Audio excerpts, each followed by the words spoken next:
Hi, I'm Charlie, and this is Stereo Hysteria. Our November artist of the month, Michael Carpenter, is an Australian multi-instrumentalist, songwriter, and producer, whose immaculate ear for pop perfection has graced not only his own solo albums and bands he's been a member of, such as the Supahip, the Cuban Heels, and the Thinkers, but literally hundreds of other releases, many recorded at Love Hurts Studios, the recording space he co-owns. Stereo Hysteria spoke with Michael at Love Hurts via Skype on the occasion of what he has decided will be his final solo album, The Big Radio. We'll be hearing parts of that conversation throughout, but we'll start things off with the lead-off track from The Big Radio called Don't Open That Door. Don't open that door, nothing there that can save you. Hidden in a world that nobody else knows. Running from a world where your sins will betray you. Shaking off the hurt where the love will never grow. Running from your past won't heal the pain. Looking back won't make you love her again. Playing all the games won't bring him back the same. Don't open that door, it's a truckload of trouble. Hiding in the promise of heaven on earth. Dealing with the mess that you made in your bubble. Lighting in the load isn't making it worse. Open up your eyes, it's not too bad. Life in progress shouldn't make you sad. Taking all the joy that's all around all day.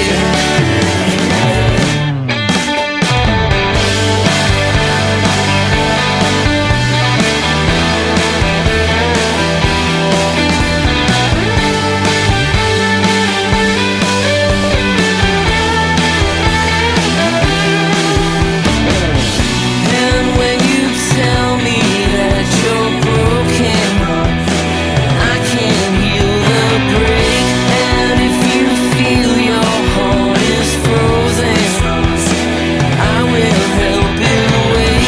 If you can let yourself forgive me, I won't run away. I'll take salvation any day. Don't open that door, nothing there that can save you. Hidden in the world that nobody else knows. Running from a world where your sins won't betray you. Shaking off the hurt where the love will never grow. Don't open that door, it's a truckload of trouble. Hiding in a promise of heaven on earth. Dealing with the mess that you made in your bubble. Lighting in the load isn't making it worse.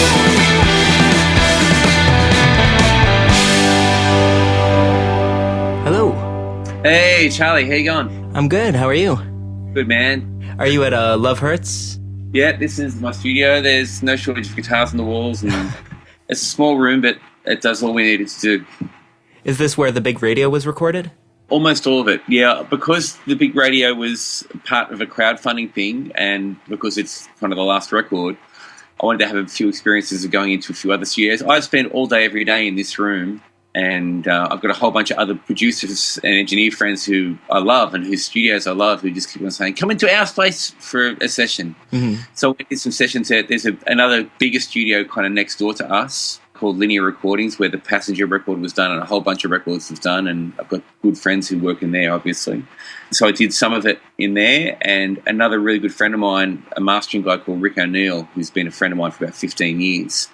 His studio is actually next door to next door, and he's just started setting up his mastering space as a tracking space as well. So he's got every microphone under the sun and racks of Neves and stuff like that. And so he needed a project, a guinea pig. So I recorded all of one song and the rhythm section stuff for another song there. So it's been good fun for me to get out of this room a little bit, but most of it was done in here. Okay. Like quite literally sitting at this chair kind of. And you recorded all of the instruments on the album apart from the backing vocals? Yeah, I play everything, and just my friends, the Murphy brothers over in Perth, did all the backing vocals. Very cool. I wanted to make sure I didn't sing the backing vocals on this record. I do a lot of that in my day-to-day life in here, where people book me for backing vocal sessions or book me and Kylie for backing vocal sessions. And I've done a lot of that on my own records over a long period of time. For this record, I was adamant that I didn't want to sing one single backing vocal. So I just basically arranged them. They're over in Perth. I just sent them the files, and then they sent them back with their beautiful voices on it. Yeah, the backing vocals sound great throughout the whole album. Yeah, it was nice to be able to arrange them knowing that I didn't have to sing them. Mm-hmm. They were cursing me a bit because I pushed them out of their range and stuff like that, but they can handle it. The Redemption 39 record came out probably 7 or 8 years ago, and I've actually really struggled for motivation to make another record. That was a record that was as good as I thought I was ever going to get. Like, it was the record of my dreams in a lot of ways. And I was so happy with the way it turned out, and so happy with the writing on it, and so happy with the production aesthetic behind it, that I actually struggled for a couple of years to find motivation to want to make another solo record. And then I started writing again, and I found that I just wanted to make a really straight power pop record. I felt like I hadn't done that ever. Even my first record that came out on Not Lame, that was supposedly a power pop record, there's kind of folkier sort of things on it and some atmospheric sort of things. So I felt like I'd never made a straight power pop record, and people kept on throwing me in the power pop bin. I kept on avoiding it and making all country records or making country pop records or whatever. So the whole aesthetic behind this record and the whole reason that I did the record was I just wanted to be drums, bass, 2 guitars, a lead guitar, lead vocal, and a whole bunch of backing vocals. And now that I've done it, I was having this conversation again with my publisher last night. He said, you weren't serious about it being your last record. You know, you were just saying that to get the crowdfunding thing happen. And I'm like, I'm pretty okay with it being my last solo record. I've done enough, and I don't want to go and reinvent myself as a hip-hop artist or as an electronic artist. I don't have any interest in that. And so I've kind of said all I want to say. And so who knows what will happen. My kids are a bit upset that it's my last record, but they haven't listened to my old records anyway. So I had a conversation with my daughter this morning. She said, I'm really upset that it's going to be your last record. I said, Bub, there's still like 6 records of mine you actually haven't heard yet. And she went, oh, yeah, okay, fair enough. So everybody else seems to be a bit more upset about it than I am. I'm quite fine with it. And like I said, it's been 7 or 8 years since Redemption 39. By the time I have second thoughts about it, I'm going to be in my mid-50s, so who knows what will happen then. And there's nothing saying that you can't put out a single here and there. And that was exactly the thing. That doesn't mean I'm not going to do tribute tracks or cover tracks. And I've said very clearly in all of the stuff that's gone out about it that it's my last solo record of original material. That means it excludes Cuban Hills or the April Family or the Supahip or covers records, because I love making covers records. There's so many great songs I want to do versions of. All one-off things here and there, but the idea of an album sort of thing. I hate saying this, that the album format is kind of disappearing. In the way that I know the album format, it's different to the way it used to be. Okay. So I feel like it's just a natural sort of progression with the way that I'm thinking about how people make music anyway. So, yeah, we'll see. Up next, we'll hear a non-album single from 2011 called Fading Out. She wants to hear a song on the radio with the rhythm in her toes and her finger snap goes. Wants to sing along to a favorite tune in a mellow vibrato. Don't you know her time ain't coming back? On the streets say Liverpool, 'cause no one's hungry. DJ back in her hometown. She goes around with the smile she found at the Mercy Beach Street Parade. No one knows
Can you tell me some of the pros and cons of doing the one-man band recording versus doing like all live in a room? That's a really good question. Most of what I do in here is one-man band stuff. One of the things that makes me appealing as a record producer for people from a budget point of view, and it's all about budgets basically. Nobody's got any money to make records anymore. When they book me, they get me for a flat fee and they get a drummer, a bass player, a guitar player, a keyboard player and a backing vocalist all thrown in as part of the deal. A lot of the projects I do, like this girl, Helen, whose record we're doing is basically, I don't think that there's anybody else that played on the record apart from we had a piano player come in for one session.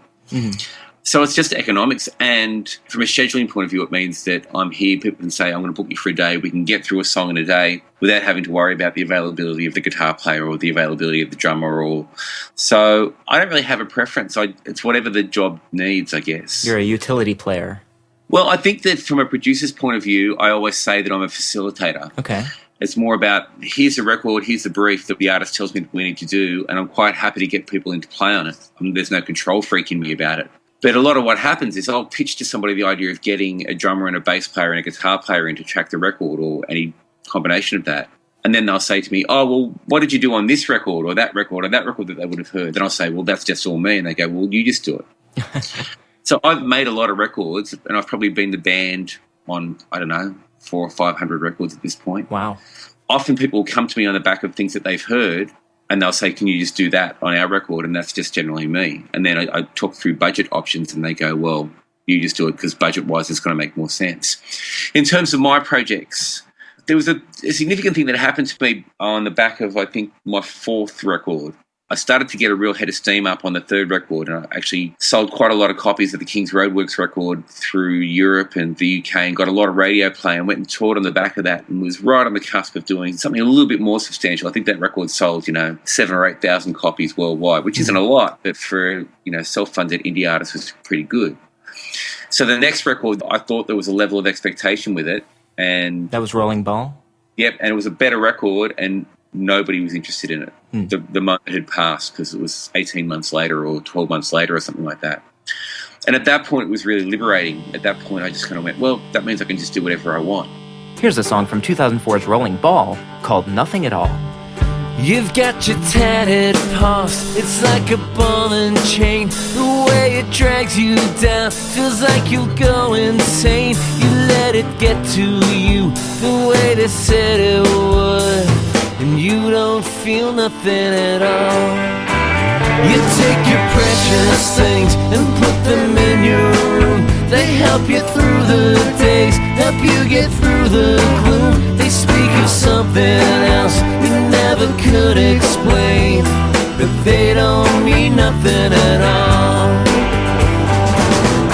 I wish that I could take the sadness from your mind, like snow on a fallen tree and swallow in your life. He says he'll break the chains that you've been wrapped up in. He'll soothe the gaping wound, he'll take away your sin. But if he lets you down like others have before, then you won't know nothing at all. He wants to be the man to fill your every dream. He wants to take the force of every blow it seems. But does he have the heart to make you feel the love?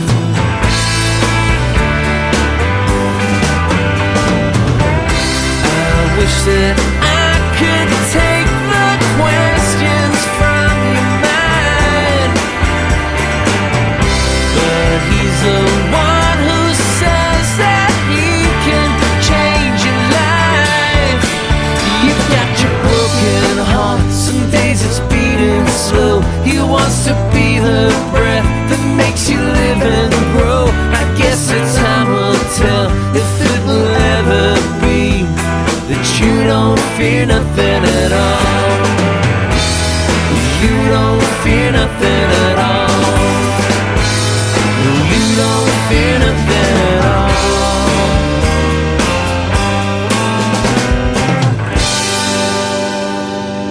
So all of these little projects that I put together are just big indulgences for me. Like the Supahip is just me and my friend Mark, who I love very much and who's a good friend of mine, but I also produced a bunch of records for him 15 years ago. Us just sitting there one day saying, why don't we make records the way that McCartney did in the early 70s, where it's limited track counts. Mm-hmm. We get together in the morning, we write the song, and we record it all in one day, and we don't leave until the song is finished. And we laughed about that, and we went, it was literally, we had that conversation, and we were goading each other into how stupid could this idea be. And we got to the end of the day, and we thought, well, that sounds like fun. So we did the first record, and we loved that record. It's still one of my favourite things that I've ever done. And that was just he and I just taking turns being really respectful of each other and not wanting to take over. And so he plays bits on it and I play bits on it. And he's a great guitar player, so I didn't really bother with too much guitar stuff. But he would say to me, well, you should do the solo on this one because I did the solo on the last 4 songs. And it's not even democratic. It's just we're good friends and we're being respectful of each other. So there's that project. And then the Cuban Hills was just me going, well, I think we've done a lot of records by myself. I need to prove to myself that I can make a record with a band. And I've got this group of musicians who are my guys. So I work with them in my covers band. Whenever an artist says to me, I need to put together a band for a project, I just call them. And so we just decided to start a band. And that's the way it usually starts off, is I just kind of wake up one day and go, I think I need to start another band doing this thing that I want to do that I haven't done before. I wanted to make an alt country record, so I called these guys and said, let's just make an alt country record. The only thing about it is we're just going into the studio and we're cutting the whole thing live. And they were like, all right. So we did it. And the first session that we did, I think we cut 8 songs with everything live, including vocals. Wow. In one long session.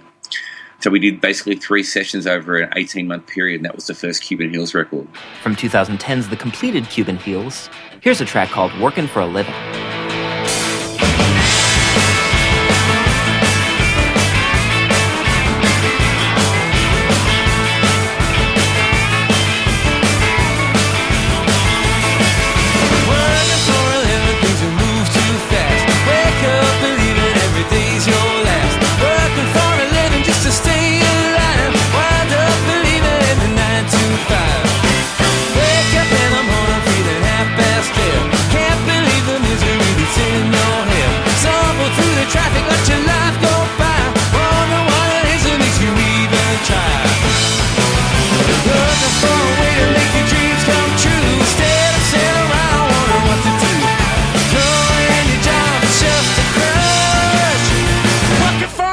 Costing way too much.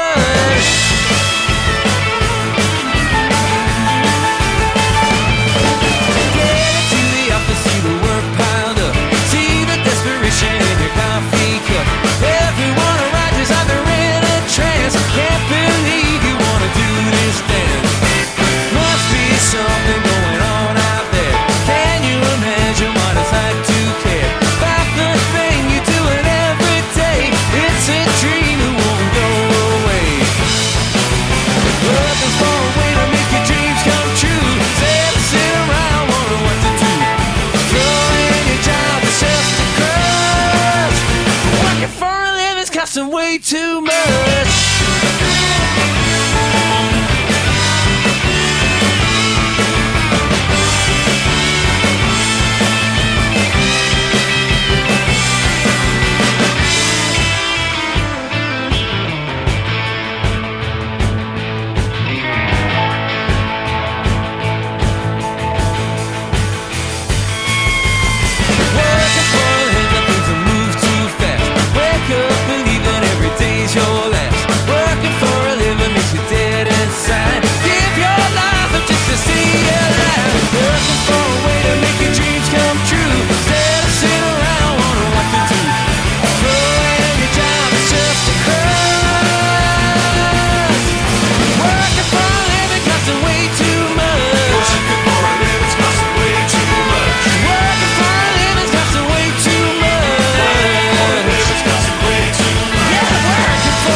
Costing way too much. And the April Family, which is a new project that me and Kylie have got going on, and my friend Casey, who's also on the Cuban Hills, is just us wanting to do a Fleetwood Mac meets the Dixie Chicks kind of thing with some of my songs, but some of Kylie's songs and some of Casey's songs, but with Kylie doing all the singing and us doing all the harmonies. So again, it was just one of those things where we talked about it and had an idea to do it, and because I can do it. We just do it. Very cool. Has any of that come out yet? No, we've only just started recording. We haven't even finished anything yet. We're 2 songs in. Okay. And we're working around Casey's schedule at the moment. He's at uni, so he's freer from, it's next week, isn't it? He's free from next week, so we can start to dig into that. So there'll be a single for that before the end of the year, and another single in about February, I think, and then an album by the middle of the year. Basically, I just have a lot of fun and do whatever I want to do because I figure there's only about 100 people paying attention anyway, so you may as well. And I don't really want to be sitting there wondering later on whether I should have done something. So I just do it. So I was with my kids this morning and we were tallying up things, and by the time we get the April Family record done and the Supahip record done in the middle of next year, it's 23 albums since 1999. Wow. Me, that are my bands or that I own kind of thing. So 23 albums before I'm 50, I think that's all right. That's quite a work ethic. Look, I'm always busy because I make myself busy. I'm very self-motivated. There's a lot of things that I want to do, and I'm in the fortunate position that I can either do most of it myself, or if there are things that I want to do. Like a couple of years ago, Kylie and I just had a conversation about making videos, and we were really frustrated that more people weren't taking the advantage of this space to make videos. So we just said, let's just start making videos. And we got quite good at it quite quickly, but we don't dedicate any time to it. We don't know what we're really doing. We just kind of shoot a bunch of stuff and chop it up and off we go, because we knew that there was going to be this thing of having a video that people can go and get 1,000 views on. That's all people really want. People won't go and look at a SoundCloud link or a Bandcamp link, but if you put a video up, they'll go and watch it. We found that over and over again that that's a true thing. So we just invested in a bit of gear and started making some videos. And yeah, they're really well done. Well, they're just basic, and they show the room off and they show us off. And what I really like is that it seems that they are live performances. yeah, A lot of times I'll see a video and it's obvious like they're miming, or whoever edited it together isn't a drummer, and so they're playing Exactly. the hi-hat while the ride cymbal... that drives me crazy. So we always go into it with very clear, simple aesthetics, you know? Like, we don't do any fancy green screen stuff. It's just, we get the shot. Like you said, we film a lot of the stuff as it's going down. So the camera's right here. When we know that we're doing a video for a track, we'll start filming as we're recording. So it means that stuff is actually happening, which gives it legitimacy, I think. Mm-hmm. And then we get somebody who edits it, who understands that the snare has to be on the backbeat, and when he's playing the ride cymbal, it should be playing the ride cymbal, not the hi-hat, you know, and matching up drum fills and making sure the vocals are the right takes. So I'm really diligent about that stuff because I hate looking at videos where that stuff isn't right. I hate it. It drives me nuts. I appreciate the attention to detail. Thank you. So when you say I'm busy, I make myself busy. There's a lot of things I can do, you know. So I do stay busy and I entertain myself, and I'm very indulgent with this whole thing because I don't really have to answer to anybody from that point of view. I want to be able to look at the things that I've done over a long period of time and be proud of what we've achieved. So I encourage my artists. And look, I'll tell you, Charlie, it's often from a producer's point of view to the detriment of my career when I say to artists, you should make a record that you like, not the record you think that somebody else is going to like in 3 months. Mm-hmm. Because people want to get on the radio or they want people to pay attention to it. And so I always defer to make something indulgent, and that often means I'm shooting myself in the foot because people want to go and make records that are going to get them on the radio. Then they go and make the record, it doesn't get them on the radio, and then they come back to me for the next record and say, we should have just listened to you in the first place. Mm-hmm. So I encourage people to make records for themselves and then let whatever happens after the fact take care of itself. From 2003's King's Road Works, an album recorded with a backing band called King's Road, here's a tune called Nothing in the World. Wondering what it'll take to get to you. What do you have to lose? Jumping around, yeah, I'll play the fool for you. Playing with all the rules. I'm paying all your money just to have a good time. Won't you throw in a jacket and loosen up your tie? Breaking my neck just to play a song for you. Can't you just break a smile? Trying my best, I don't know what else to do. Gonna be here a while. Let me in, baby, we get a surprise. Everything that you want is right before your eyes. And you want me to take you, let your mind go, let me make you. 'Cause there's nothing in the world like being with you. Nothing in the world can see us through. Nothing in this world.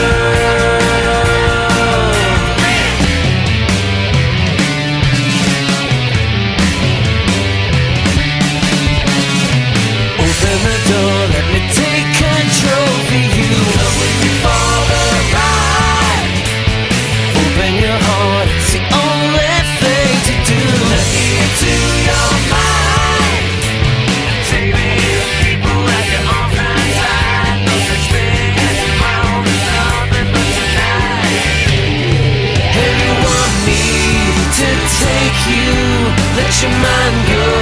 let me make you. 'Cause there's nothing in the world I'd be with you. Nothing in the world can see us through. Nothing in this world.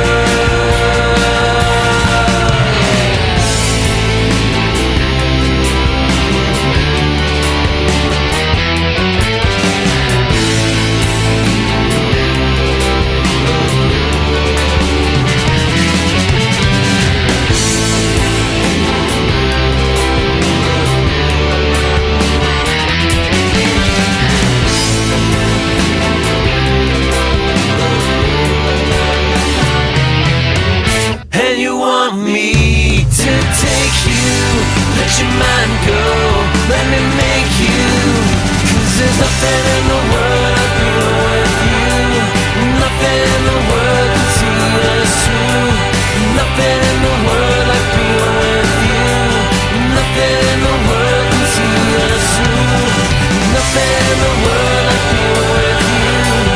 Nothing in the world can see us through. Nothing in the world I'd be with you. Nothing in the world can see us through. I did want to talk to you about your covers records because I also do some one-man band recording, and I always like recording covers because it's a good way to study a song that you love, see what makes it tick. Exactly. And just the track listing of the first, is it pronounced Soup? Soup, yeah. Songs of Other People. It's sort of like a who's who list of your big influences. It's got Beatles and Byrds and Beach Boys, Monkees, Tom Petty, Bruce Springsteen. Yeah, that's what it's always been like. Even with the track listing for the new one that I have to record as part of the crowdfunding thing, there was a point about 6 or 8 weeks ago where I went, right, who haven't I done a version of that I need to really say something about? Mm-hmm. And so I've gone through and put some things, like started to work out which songs I want to put in the next stuff. And it is people who I haven't yet hit who I wanted to do versions of songs. Mm-hmm. And it's people like The Who. I've never really covered a Who song. They're a big influence on me. And there's a song by Pete Townsend called Brilliant Blues, which is a great, great pop song. It sounds like something I would write if I was having a good day. Mm-hmm. And so I'm going to do a version of that. There's a Springsteen song called Tougher Than the Rest, which is just a song that I've loved since the first day I heard it in 1987. That I want to do a version of. There's a Nick Lowe song that I've always loved called When I Write the Book. Oh, I've done a version of that. Oh, well, there you go. I should check it out. There are two things behind the covers records. Whenever I've got a new microphone or there's a new recording technique that I want to experiment with, I don't like doing it on clients' time. I feel like it's disrespectful of clients to do it on their time. Mm-hmm. And the idea behind it was I didn't want to do it on my real records. So I would just find a song that I wanted to do a version of and record whatever the technique was or the piece of gear was. And then they just turned into records. People ask me to do a lot of tracks for tribute records. I've got half a record done already now because of just various things that were on tribute records over the last 2 or 3 years. With tribute records, I always say, I'm done with tribute records. I seem to just be the guy who does tribute records. And then the Cliff Richard song for the one where he was doing basically the soft like rock light rock? Yeah. Kind of the tribute to light rock record. And he asked me to do it, and I said, well, I don't want to do it. I'm definitely not doing it. What songs did you have in mind? Well, I thought you could do We Don't Talk Anymore by Cliff Richard, and I love that song. I just kind of went, oh, look, I don't know. By the time I got to the studio, I thought of an arrangement for it, and I went, yeah, okay, I'm in. Because I'm a sucker. You used to think that life was sweet. You used to think we were so complete. I can't believe you throw it away. Used to feel we had it made. Used to feel we could sail away. Can you imagine how I feel today? Oh, it seems a long time ago you were the lonely one. Now it comes to letting go. You are the only one. Do you know what you've done? It's so funny how we don't talk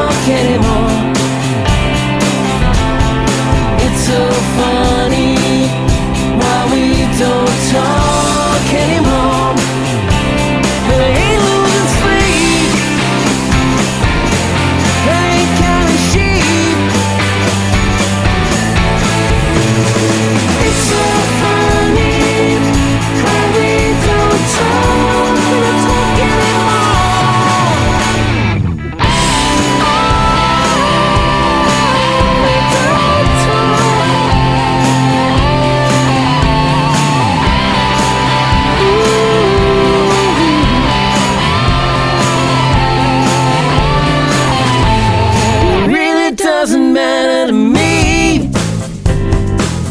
I guess your leaving was meant to be. It's down to you now. You wanna be free. Well, I hope you know which way to go. You're on your own again. Don't come crying to me when you're the lonely one. Remember what you've done. Oh, it's so funny how we don't talk anymore. It's so funny why we don't talk anymore. We're able to sleep, but it ain't kind of cheap. No, no, no, no. It's so funny how we don't talk anymore.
The tribute albums being sort of a chronicle of all of your influences, it seems there's a lot of songs where recording techniques will appear in something else.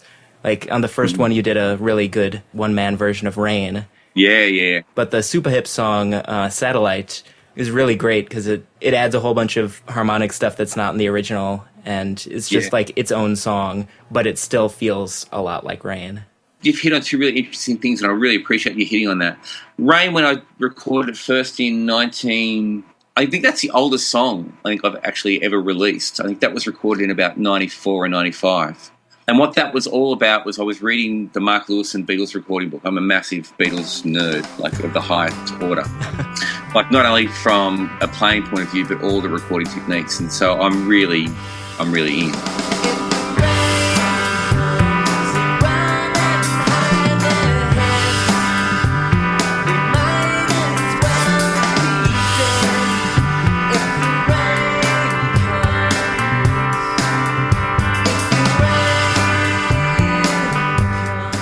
Rain was an exercise to see if I could recreate how they did it. I had my 16-track tape machine over there, and I read about the various speed things, and so I tracked it as authentically as I possibly could.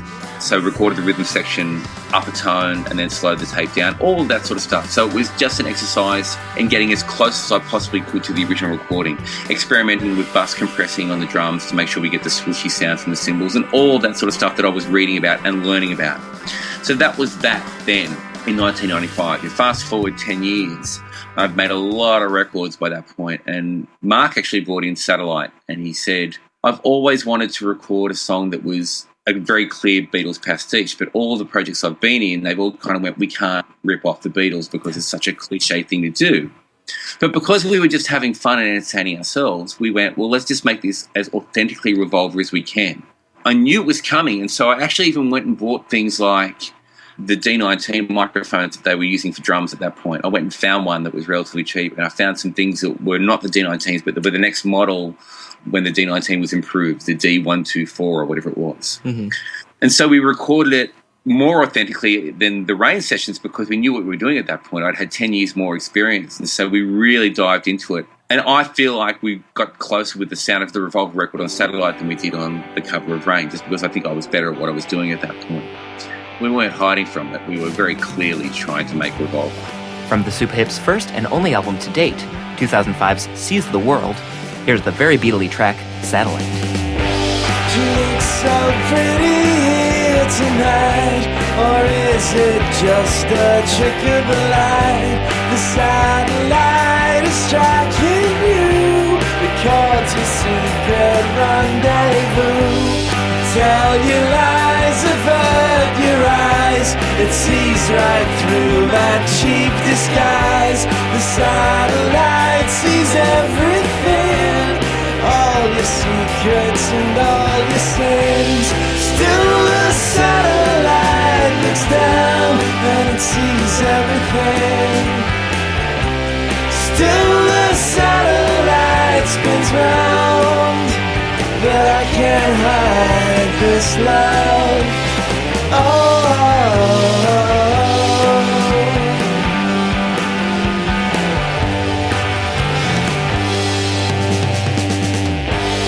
Dim the lantern and be still, a cloak to make us invisible. The satellite is high above, sees right through this dirty love. Still the satellite looks down and it sees everything. Still the satellite spins round, but I can't hide this love.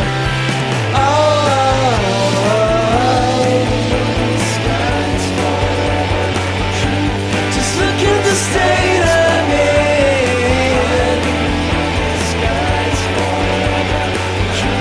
Just look at the state I'm in.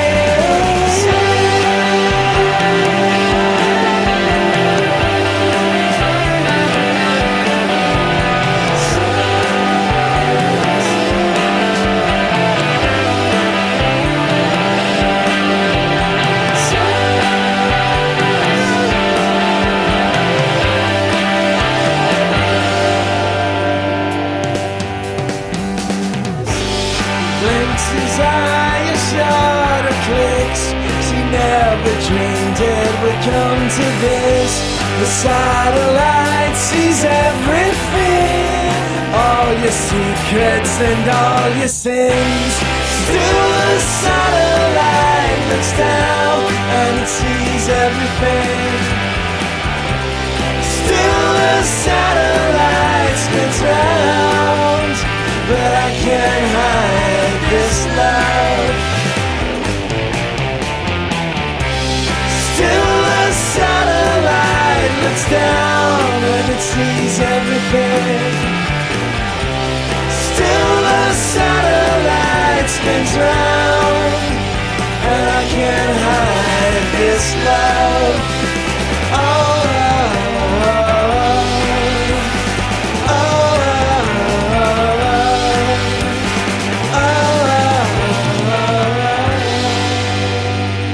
I actually recently saw a tutorial for a retro drum miking that you did. Yeah. You know, just reading that, I just kind of went, I've got those microphones. I could do a Motown drum sound right now. Exactly, and it's not that hard. And so many people go, what's the secret to Motown drums? It's like, well, you play like a Motown drummer. And what that means is get rid of your cymbals and you go, and you use limited mics and you tune the kit a particular way, but it's just drums. You know? They weren't going out of their way to make a Motown drum sound. They just used the drums that were there, but they played in such a particular way. That whole article came about as an accident. I was working with a girl in here who's a real contemporary electronic sort of artist. But all the time when she was asking for drum loops and stuff like that, she wanted them to sound like a Portishead record or whatever it is, so that she wanted them to sound like old vinyl. So when we play drum loops, she'd go, can we degrade it and make it sound older?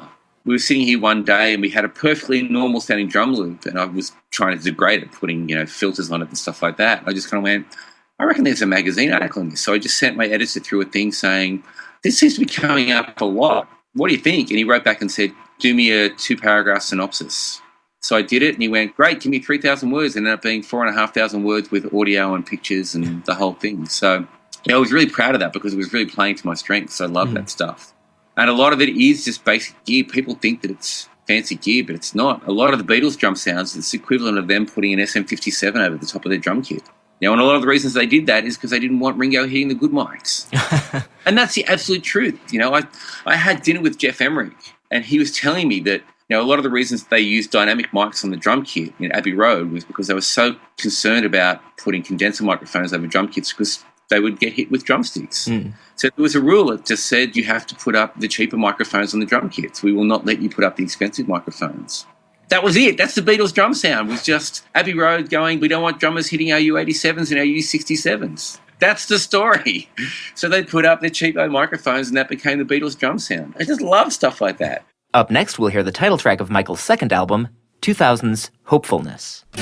Woke up in bed this morning to the sounds of November. In my head they're so distracting, ringing in my ears so loud.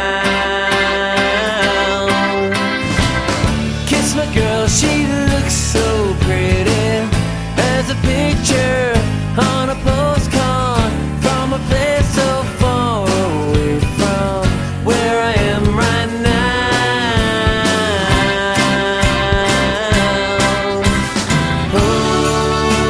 Hopefulness is taking me away from here. Takes me where I want to be.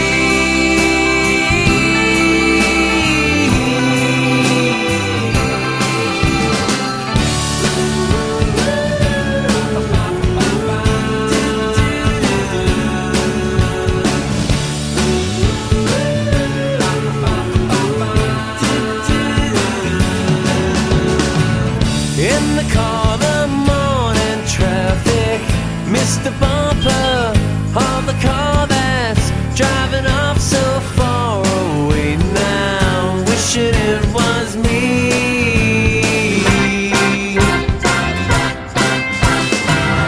In my head, I'm almost gone though. I'm a poet in the book that's sitting on the bedroom table. Wish that I was free.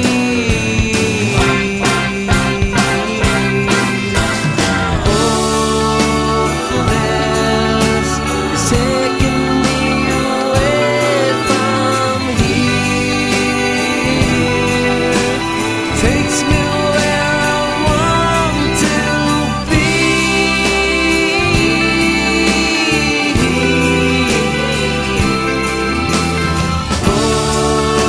Hopefulness is really not a word I know.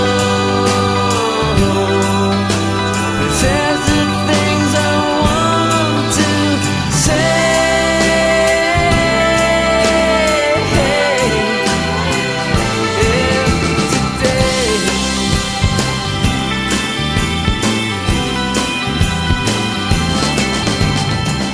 Today. In some ways, you're the perfect stereo hysteria artist. We've played a lot of your music over the years because in the various artists episodes that we do, I always try to go for like really concise pop songs that are really focused, immediate, they sound great, and all of your stuff has those qualities. Thank you. That was basically on the fact that that's the currency that I've always operated in. That's the music I've always listened to. 5-minute songs bore me. I want to listen to the thing and then when I have the option to listen to it again or moving on to the next thing. So I've always really believed in tight song structures. We have a thing here, Kylie and I, where we don't really understand why people have introductions to songs. If we can start every song on the one beat with the vocal coming in, we generally do that. I mean, songs do need some introductions sometimes. Mm-hmm. So yeah, short and tight and to the point is really where I'm at. I have a low tolerance for boredom in my songwriting. One of the big things about me as a producer is I'm very, very decisive. There's a couple of things that people come back to me for, and they know that I can be very decisive. And they need that when they're in a situation that they're spending, $1,000 a day in here with me. They need somebody that isn't going to fuck around and kind of say, well, let's try 5 different options and decide it later on, because that's just going to cost them $1,000 extra. Mm-hmm. Regularly, people will say, this line or this line? And I'll go, that line. And they'll go, why? I say, because it's a better line. Let's go. And we make the decision, we move on, and never, ever, ever, ever does it come back and it's like, oh, we should have done the other line. Like, ever. So what people need is a producer who's decisive about things. And lyrically, they also seem to have, well, to borrow one of your song titles, a kind of hopefulness to them. There are some darker moments on, like, Rolling Ball and Redemption 39, but for the most part, there seems to be an optimism going through a lot of the songs of yours that I've heard. Yeah, look, I think ultimately one of the things I love about art is that it is an expression of who the people are. Like everybody else, I mean, the Redemption 39 record was written at a tricky time for me. I was seeing a lot of my friends going through a lot of really difficult stuff. And I think it was, if the first 2 or 3 records of mine were very optimistic and very hopeful, by the time you start getting to Rolling Ball, I'm in my mid-30s at that point, and I'm very much a grown-up, and I'm seeing grown-up things happen. And what we're talking about is people who fell in love with the girl of their dreams or the guy of their dreams, and then that turns out to not be what they thought it was. And I started to see a lot of that happening in people's lives around me. And so that was reflected in a lot of the writing. There's, a lot of the stuff on Redemption 39 was written about seeing really good friends of mine going through really difficult situations and feeling like I needed to verbalise that. But I'm an optimistic person. I'm a very much glass half full sort of person. And I think one of the reasons the Redemption 39 record was so important to me is that it is about redemption, the fact that you can go through all this sort of stuff, you can make mistakes, you can have hiccups, you can have stumbles. But if you believe, without being too cliche about it, but if you really believe in the core of who you are, the person that you're supposed to be, and you're patient enough, the wheel does turn and you can find the sense of directional life or whatever. But it does involve being brave and really just hanging in there. And a lot of people just aren't brave enough for it. From my point of view, I want people to listen to my records and feel a sense of joy in what I do. I'm very, very lucky. I'm very lucky. And I've made my own luck. I was the guy that always wanted to do a lot of things. And so I'm very, very lucky in the fact that I can make pop songs that are about marriage and breakups and revel in what I can do with it, From 2009's Redemption 39, here's a song called The King of the Scene. She says it's inconceivable that talk can't take the place of an apology. Never made. Content to let the time they spent evaporate like it didn't mean a thing. No one can tell the places where it all went wrong, but something in his mind decided it was done. The king of the scene is leaving the queen, beginning to start again. The boy of the girl seeking out a new world for a better time ahead. He says it's undeniable that it's my fault. I should have done it differently. Not get caught deceiving and denying it without a thought of what was on the line. There never was a hope for them to make it right. She never had a chance to make him see the light. The king of the scene is out finding his dream, beginning to song again. The boy of the girl has destroyed his own world for a better life ahead.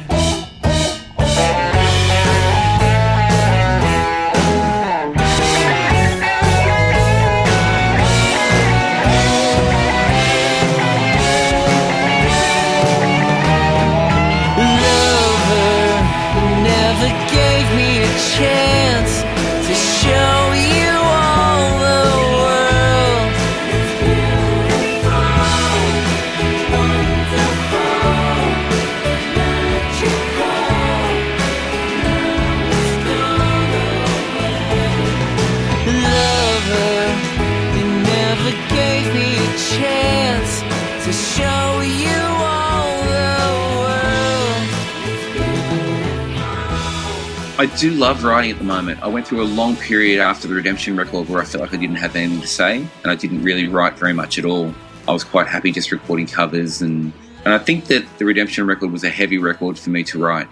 I didn't like having to tell stories about guys cheating on their wives and marriages breaking up and having to write songs of devotion for somebody else. And So I found that really, really difficult and really taxing. So I think I had a negative connotation to writing for quite a while after it.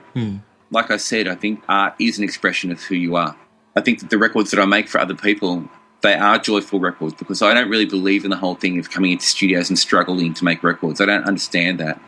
People spend a lot of money. Why would you want to come in here and be abused by your producer or have a difficult recording thing? No, you have fun. I want people to walk away from the experience of recording a record with me and to feel like they made a significant milestone in their life. And so the undercurrent of all that is joy.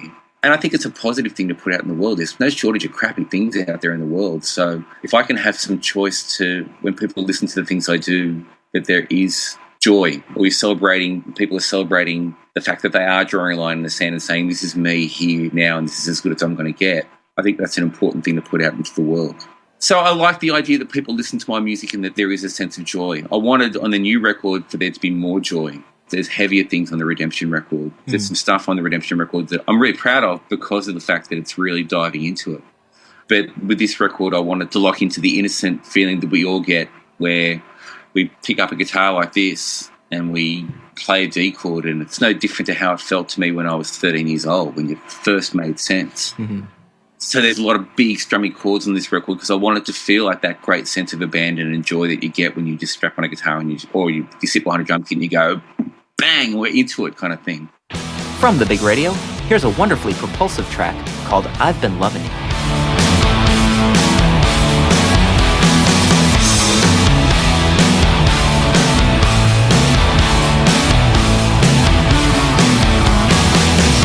As we're getting on, don't always get along. The pressure piling up can make us feel that life is getting hard, emotions running high, and all the problems feeling all too real. I've been loving you long enough to know that everything will be alright. You've been everything long enough that I know our future's looking clear and bright. Moods that come and go, sometimes we never know the way the cards will fall is right or wrong. But when I see you there, I know inside you care. The blame is up from when it's been so long. You know that you're the only one to lift me up when I am done. You're shining like the brightest sun. You make things right. Woo!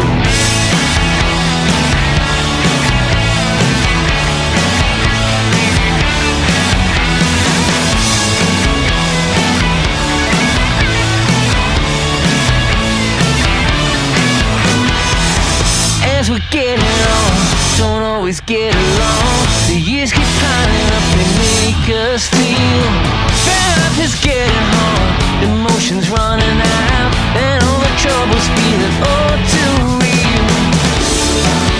You know that you're the only one to lift me up when I am done.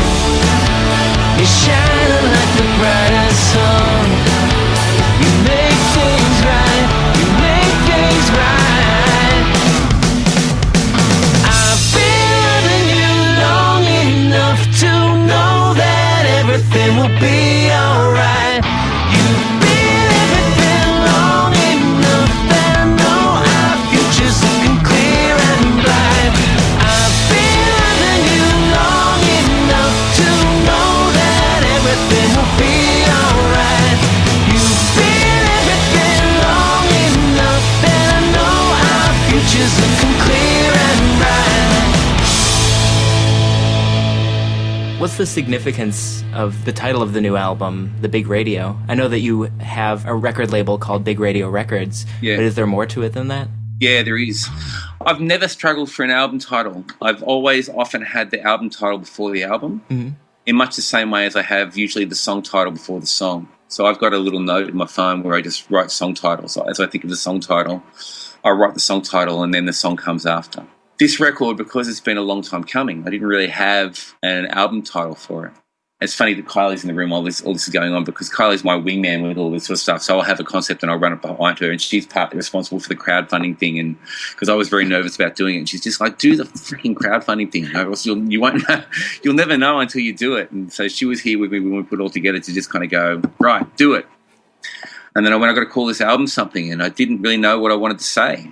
And it was going to be called The Little Blue Box. Mm-hmm. And then I came up with a few other things. It was going to be called Drums and Bass and Guitars and Vocals. That was the one that I really, really liked. So it was between that and The Little Blue Box. And then I started looking in my artwork folder that I've got on my computer, and the Big Radio Records logo came up. And I remember when I started the Big Radio Records thing, which was for the first Super record in 2001, when I started the label, I remember sitting there with my wife and having the conversation, and I said, it'll be called Big Radio Records. And she said, that's a really cool name. You should call an album that at one point. And I think in the back of my head, I'd always wanted to call an album The Big Radio. And I'll tell you why in a minute. And I realised that this is my last record and I hadn't called an album that yet. So I went, well, I'll just call it that. And so in my life, the music that I love, it's like there's a big radio playing in my head at all times. And the thing I choose to listen to on any day, there's no uniformity to it. Like what we listened to in the car this morning, bringing the kids to school, it went from AC/DC to Jessie J to Uptight by Stevie Wonder to Jackson Browne, and then when they got out of the car, I was listening to Fanny Lumsden, who's a country artist who's just made a record in the other studio here. And I love that in my life, it's just songs. And for me, it's kind of like the big radio that's playing in my head. So there is a great level of symbolism to me in the big radio. And with it being the last record, and with it being short, sharp pop songs. For me, if anybody wanted to hear what sort of record I wanted to make all along, it would be this one. My default position, like I love making country records and I love making all these other records I do in here, but my default position is to go...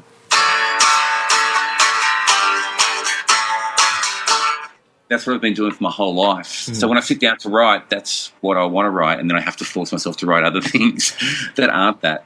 Excellent. Anything else, Dan? That's all I can think of at the moment. Is there anything else you'd like to mention? I'm just happy and grateful that enough people are still interested in what I'm doing to allow me to still be able to do it. It's been so great seeing so many people react to the crowdfunding thing. I thought that we'd be lucky to hit our target, and we went way above it. And people are so enthusiastic about what we're doing, and I want to reward them by making 3 really good records for them.